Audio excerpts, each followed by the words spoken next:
This is the perfect video to watch.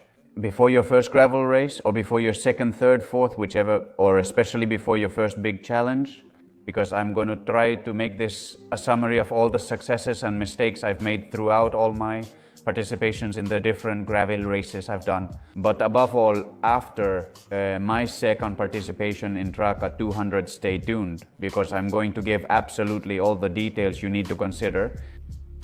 And as always, so you can try to replicate the things I've done right and avoid the mistakes I might have made. Of course, hit the follow button if you haven't done it yet. Give a big like and share the video with your gravel friends, or even if they're not into gravel yet, they will be, so share it with them too. Will you let me have my cheat sheet here? Because there's a lot of content, a lot of notes I have, right? Just so you get an idea. We're going to have a section on biker gear, another on the bike, another on training, another on nutrition, and finally one on logistics. So I'm going to go over it little by little. And to set the scene, I want to tell you that the improvement I've had compared to my first participation in Traka 200 last year to this year has been incredible. It's been huge. I'm going to put some data overlaid here so you can compare one participation with the other. Being tougher in terms of elevation and longer in terms of distance. In this last year's edition, I've achieved everything, and with that, improved my watt data. I've managed to improve tremendously my average speed. And well, even though that hasn't been reflected in the rankings, because those of us up to 39 years old are in the same category as the pros, in the end, more pros arrived and I finished farther back. But regarding my own stats, the improvement has really been considerable, and I think it's due to several changes I've made compared to last year, which I'm going to tell you about. Also keep in mind, Traka, specifically and in general, the gravel races held around Girona are very different from the kind of gravel you can find in other areas. For example, Union Cycliste International gravel races like the World Championship and so on are usually characterized as races where you can participate. You can even take part with a road bike with wide tires, meaning they're not very technical, usually very flat, with little elevation, very high speed, and so on. Here in Girona, and especially in Traka, you go through areas with a lot of elevation gain. We're talking about slopes of up to 20-21% uphill. And we go down those same slopes, which means we reach very high speeds on the descents. And also Gerard, the organizer of the event, the one in charge of making the tracks, has a mountain biking background and always ends up taking us through single track areas.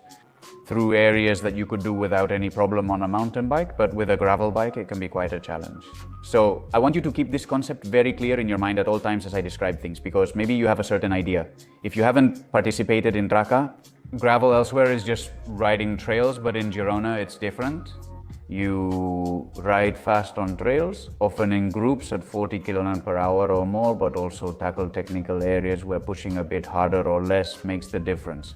Can the brake determine if you fall or not? In fact, every year there are a lot of people dropping out because of crashes, mechanical failures, especially bottles popping off. We'll discuss this, and people end up unable to hydrate. So keeping this context in mind is very important. It's very different compared to other gravel races. So, well, let's start with the gear that the cyclist carries with him. First, I want to mention that in this case, for Traka 200, we discussed 7 to 8 hours of racing. It ended up being 7 hours, 40 minutes. Long duration. There are many chances of chafing in different areas, so I looked for clothes that are as comfortable as possible, and above all, that cause me the least amount of chafing. And in this sense, unlike other races where I was wearing the one-piece Pisces suit, which is super comfortable but has a slightly lighter chamois, so I changed to the set Mayotte shorts, basically for two reasons. The first one is because of that thicker chamois, that more padded chamois that the shorts have.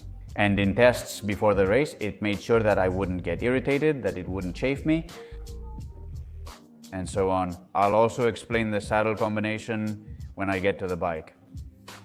And for another reason, because the pockets on the jersey, unlike the ones on the suit, are a bit bigger and allowed me to carry more nutrition with me.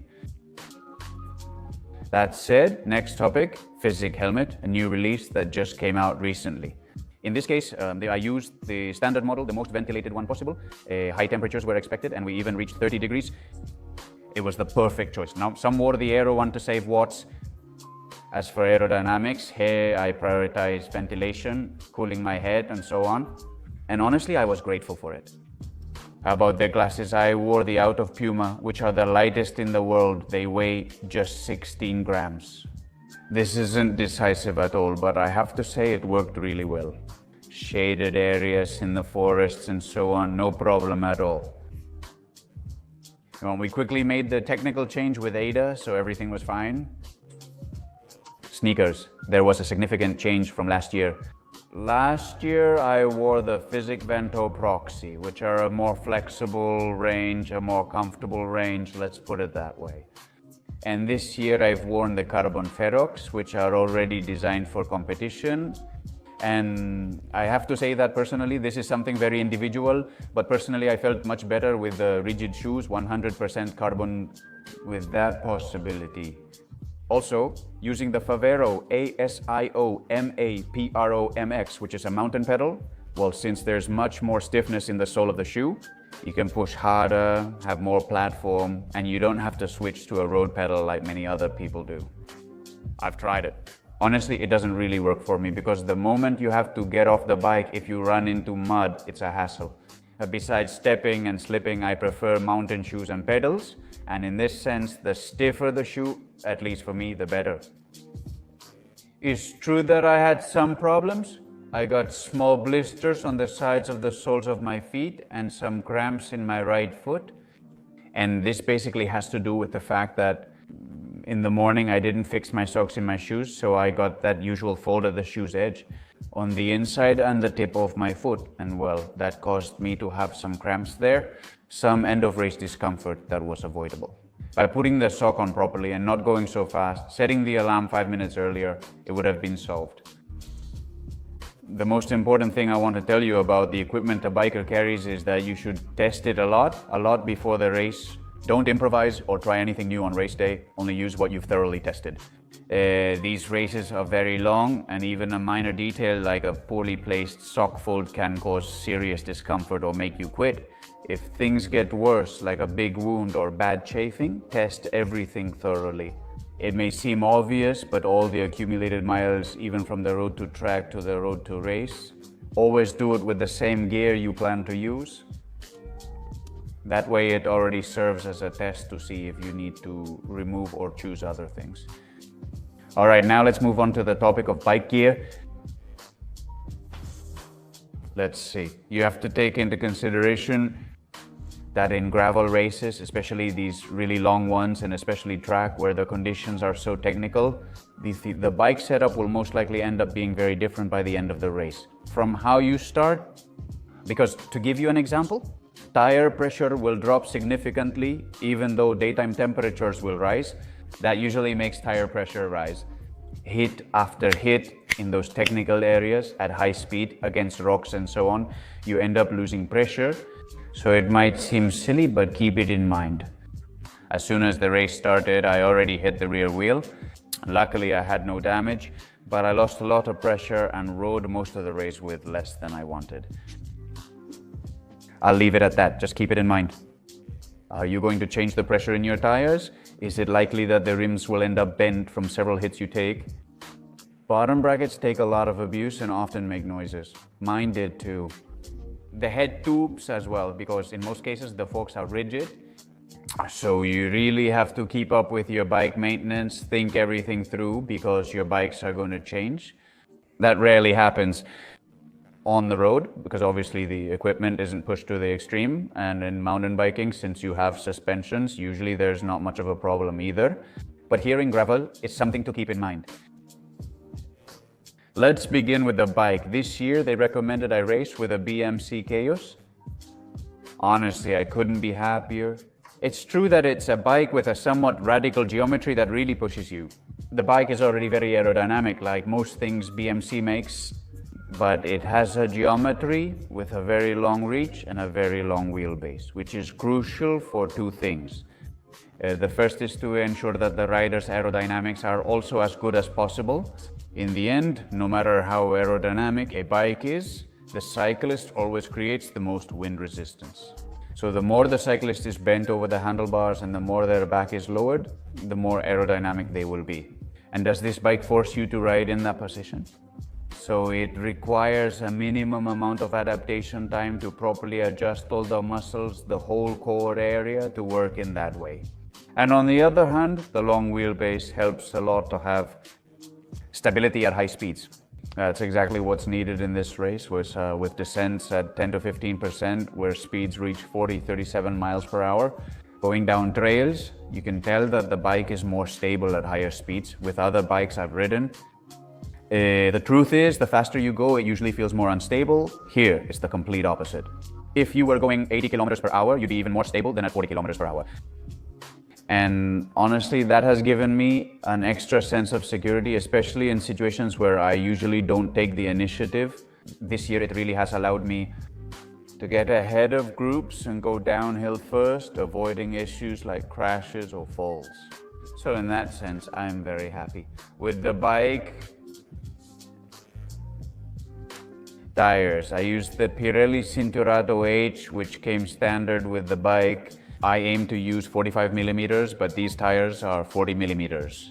But surprisingly, as I already mentioned to you about these rims that come standard on the BMC bike, they actually give us a real width of 45 millimeters. So I went ahead with them and had no problem.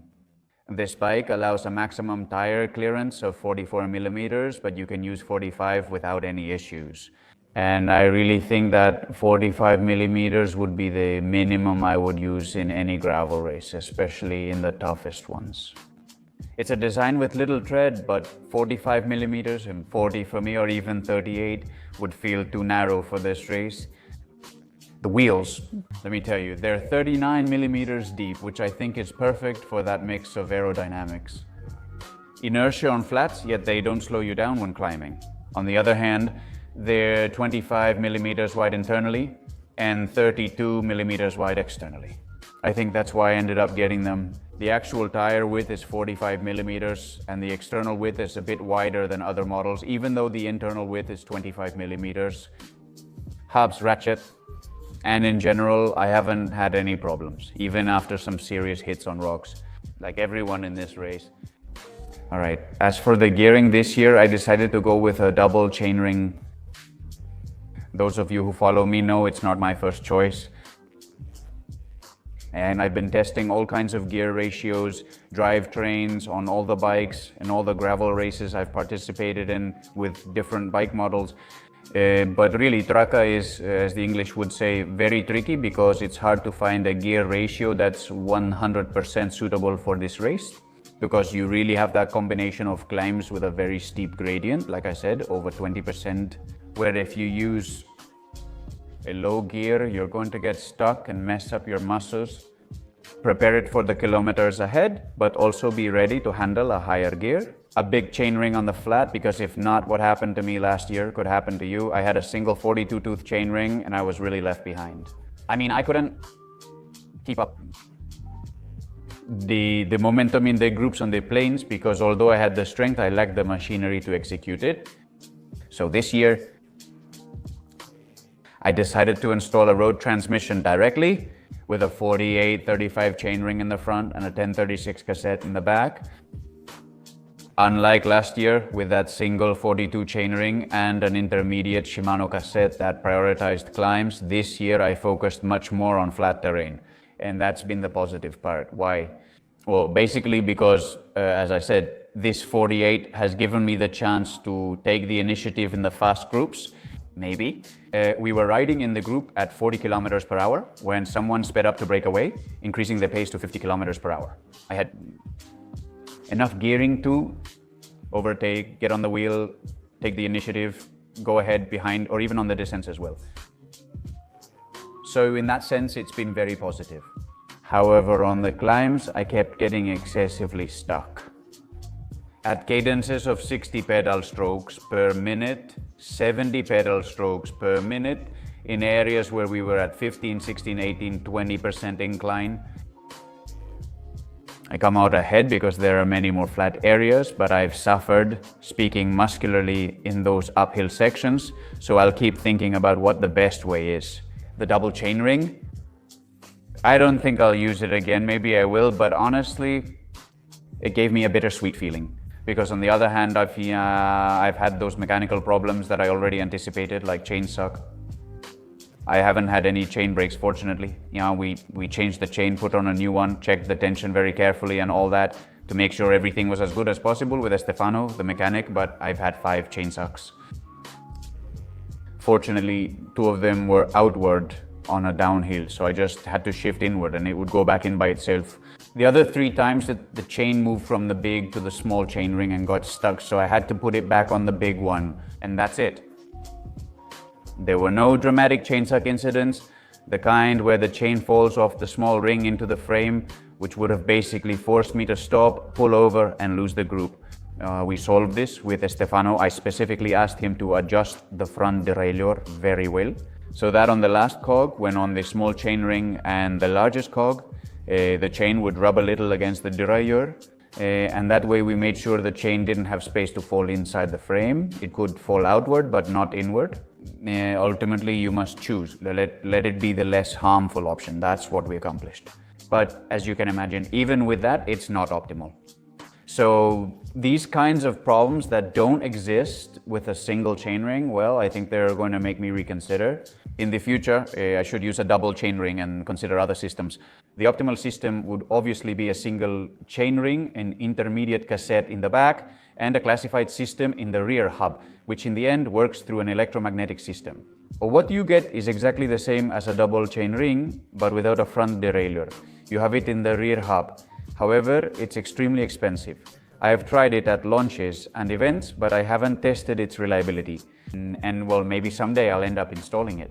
Until then, if I ever get there, the best option is probably to switch back to a single chainring. A 46 tooth and a 1052 cassette in the back, more gap between each gear. But in the end, you have the widest possible gear range with the minimum chance of mechanical failure.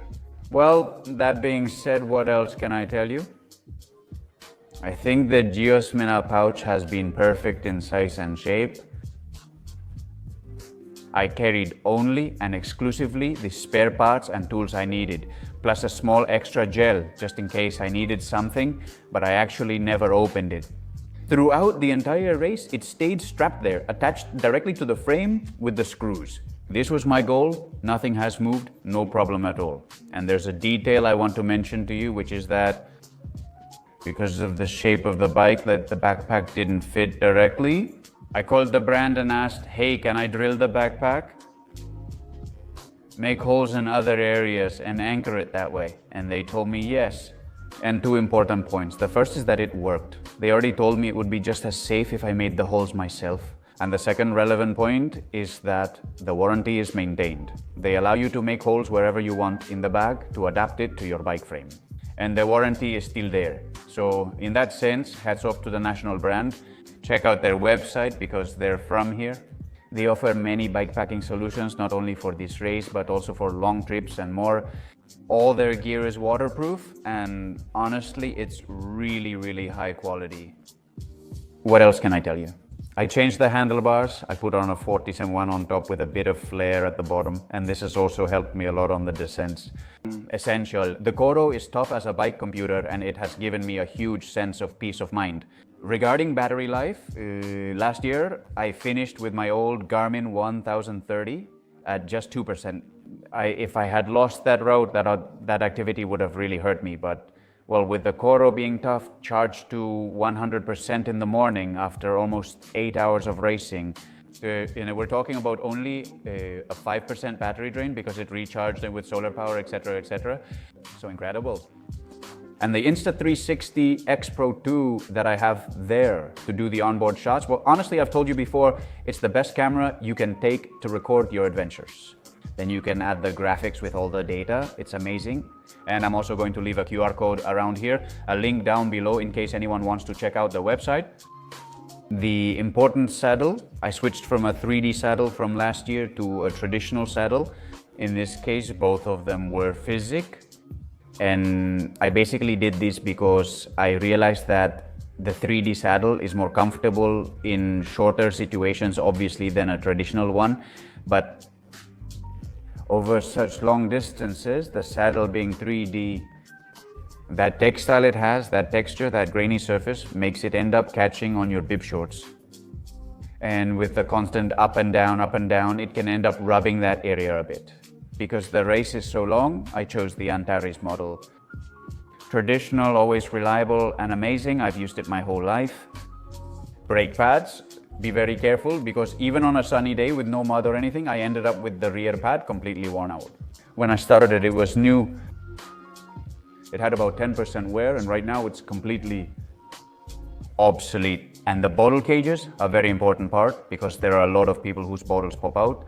And this really affects you because you end up without hydration for many kilometers. On other occasions, I've used little Velcro straps on the bottle cages to make sure they hold tight and don't pop out. Fortunately, the MC Cayuse comes with these bottle cages that have an aerodynamic design. The bike is more aerodynamic because it fits the frame, but fortunately I've tested it on days before the race, so they hold well even fully loaded. 750 ml bottles stay put, which is great. Kudos to VMC. That said, training power meter like my Asioma Pro MX is essential from Favero, because well, to really be able to measure your efforts. Not so much for the race anymore, but especially for the training sessions. Of all that journey you have to go through to arrive in good physical shape for the race, not just to survive it, but to really be able to compete. I think this year I've done what I can within my abilities and limitations. I think you need a power meter. If you have one like Favero's, you already know its advantages. Basically, the power meter is in the pedal, so you can switch with a power meter. You can switch to several bikes just as quickly as it takes to change pedals from one bike to another. Then the force sensor is exactly at the same point where the force is applied, so it's 100% reliable. All the data is transmitted extremely quickly. And on the other hand, I can tell you that after a year and a half of using them in all kinds of mountain biking, which is also more aggressive, giving them all kinds of knocks, the pedals are extremely durable and data reading is always accurate with no issues. In terms of training that I've done, I've put less focus on extraordinarily long sessions, over 6 or 8 hours than I did last year. For example, I used to try to replicate the number of hours I would spend in the race during my training sessions many times. However, what I've done is distribute that volume over more days. Days of 1.5 hours, 1.5 hours, 1.5 hours, 1.5 hours, 1.5 hours. I got to the weekend and I was doing 8. So I've tried to do each day 3, 3, 4, 3, 4, and that way increase the total volume. At the start of the season, I worked mostly in C2, but after pre-season ended, I began working much more. What is known as the sweet spot, which is the point of the threshold between zones 3 and 4. Why? Well, basically because if you look at the graph, for example, of my heart rate throughout the whole race, you'll see that's the zone where I spent most of my time. It's the zone where you're constantly at during the whole race, because if there's one thing about gravel races, it's that the pace never stops. Pam, pam, pam, pam, you're always there, not because you're with a group taking a break, but for the opposite reason. So I've tried to replicate that moment as much as possible. Sweet spots of 20 minutes, then a week later, 40 minutes, then another week later of an hour, until I even got to doing sets of 2 hours, 3 hours in the sweet spot. Everyone should progress at their own pace, but here's my advice. It's important to have the ability to handle big gears. You need to be able to push this big chainring on the flat. Specific training on a road bike with 52-tooth chain rings, even bigger than this one, so that when you come back to this, you're well adapted. And specific training in the gym as well. And above all, also train on your own often, because eventually you'll be in your worst physical shape. After 5 or 6 hours into the race, you'll be alone. That's when you need to be mentally strong and prepared. At that point, your average speed is completely up to you. And finally, in my personal case, the ability to move within a group. This is something that has changed considerably for me this year. because it's what has allowed me to jump from a slower group to a faster one, moving well, dodging problems, always staying at the front so that if there were any possible crashes, they wouldn't affect me. And I gained this by attending many gravel and road events. Yeah, I came from the mountain bike world, so I didn't have this skill before. And it's something I'm still lacking a lot, but I've improved, and it really can really give you huge minutes of improvement without needing to perform at such a high level, just by knowing where to be and avoiding mistakes. Nutrition, some data, 110 grams per hour. In terms of carbohydrates, 240 milliliters of caffeine, which I took between 2 gels and a gummy. I also took 2 sips of Coca-Cola at the third aid station where I had to stop. And for 750 milliliter bottles, 2 of them with Hyperdrink 90 from Crown Sport Nutrition and the other 2 with isotonic drink. I swapped the 2 bottles with AIDA at the only point in the race where we were allowed to have external assistance.